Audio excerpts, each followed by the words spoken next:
The seventh threshold, Origins of Agriculture and the Early Agrarian Age, Chapter 5. Threshold 7, Agriculture. Let's start with a brief survey of the situation 12,000 years ago. Geographically, humans were living on all continents of the globe, with the exception of Antarctica. Every person on the planet, no matter where they lived, pursued a foraging life way.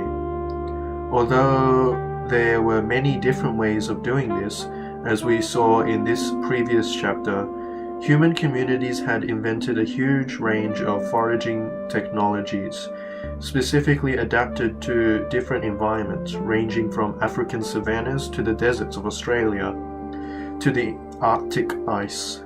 In this astonishing diversity of adaptations, our species was clearly demonstrating its unique ability to learn collectively, but the small size of most human groups and the fact that limited exchanges took place between them meant that by comparison with later eras of human history, the pace of collective learning was relatively slow during the Paleolithic era.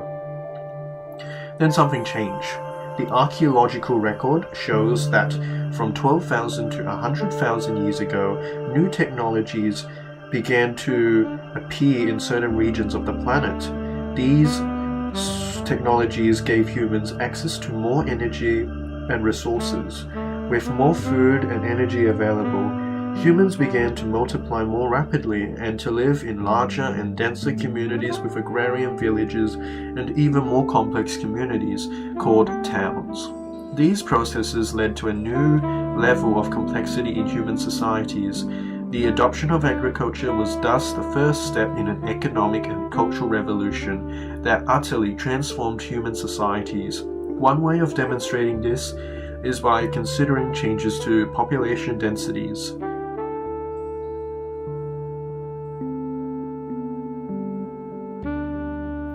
Not all human communities adopted agriculture at the same time, and some never adopted it until later invaders and migrants forced it on them. This variety of experiences meant that for the first time in human history, the pace of change began to vary significantly from region to region. Where agriculture was adopted and denser populations appeared, the pace of change was generally faster.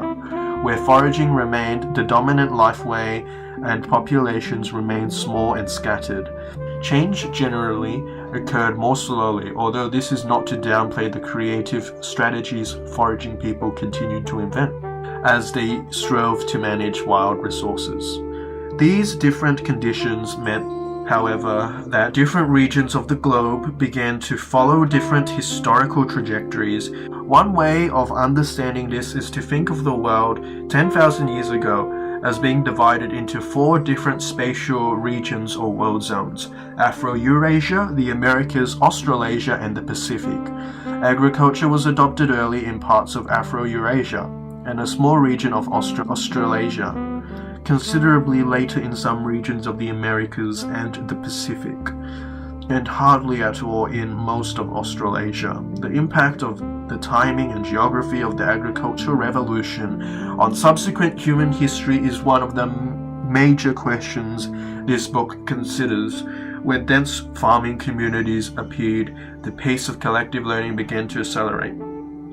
Some regions and their populations began to change in fundamental ways, and a historical gear shift to faster pace took place. The agricultural revolution put humans on a path that led directly towards the astonishing complexity of the modern world.